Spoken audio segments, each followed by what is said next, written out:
Durant ce mois d'avril, une campagne de prévention de l'Agence wallonne pour la sécurité routière vous rappellera que rouler trop vite est l'une des causes principales d'insécurité sur nos routes.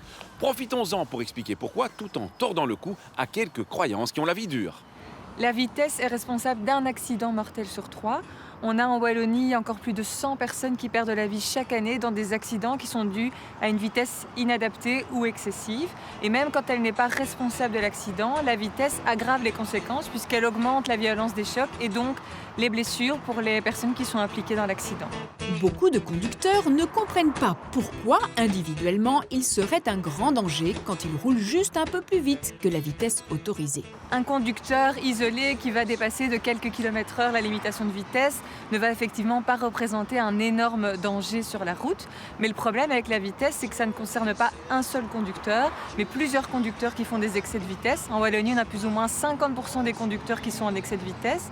Et c'est cet effet de masse qui fait que la vitesse a aujourd'hui encore une aussi grande place dans l'insécurité routière. On estime que si tous les conducteurs roulaient 10 km/h au-dessus de la vitesse autorisée sur tous les types de routes, on aurait une augmentation de 50% du nombre de tués. Donc il est important de faire ralentir tous les conducteurs.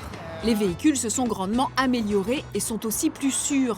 Mais ce n'est pas une raison pour rouler plus vite, comme le pense une partie des conducteurs, car certaines choses n'ont pas changé. Notamment le fait qu'un usager faible voit ses chances de survie diminuer fortement. Au plus, un choc avec un véhicule se produit à vitesse élevée.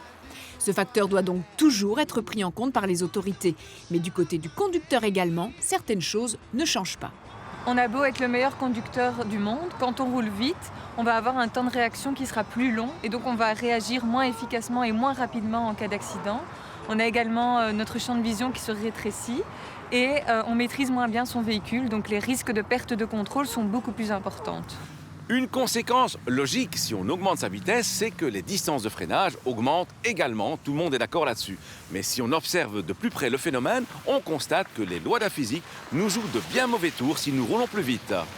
Oui, en effet, en ce qui concerne les distances de freinage, par exemple, il y a un exercice spectaculaire que l'on fait régulièrement ici, qui consiste à freiner au même endroit à 2 vitesses différentes, de manière à mesurer l'évolution de cette distance de freinage. Et on s'aperçoit que, contrairement à ce que beaucoup pensent, ce n'est pas linéaire, ce n'est pas proportionnel dans la vitesse, mais c'est dépendant du carré de la vitesse.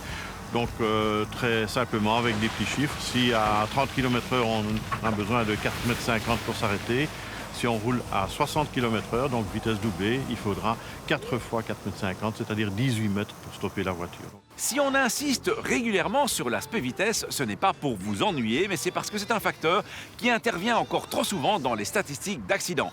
Et ceux qui n'aiment pas qu'on le leur rappelle feraient bien de se faire une raison, car on n'ira pas vers plus de tolérance pour ceux qui ont le pied trop lourd, même si ce n'est qu'un tout petit peu trop lourd. Quelle est la vitesse maximale idéale pour circuler dans un rond-point ? Le code de la route n'en dit rien. En agglomération, vous pourriez donc théoriquement y rouler à 50 km/h par exemple. Mais dans la mesure où vous n'avez pas la priorité pour entrer sur un rond-point et où il faut garder un comportement prévisible pour les autres usagers et respecter les marquages, une vitesse de 30 km/h correspondra dans la plupart des ronds-points à la vitesse qu'il est raisonnable de ne pas dépasser. À la semaine prochaine et d'ici là, bonne route!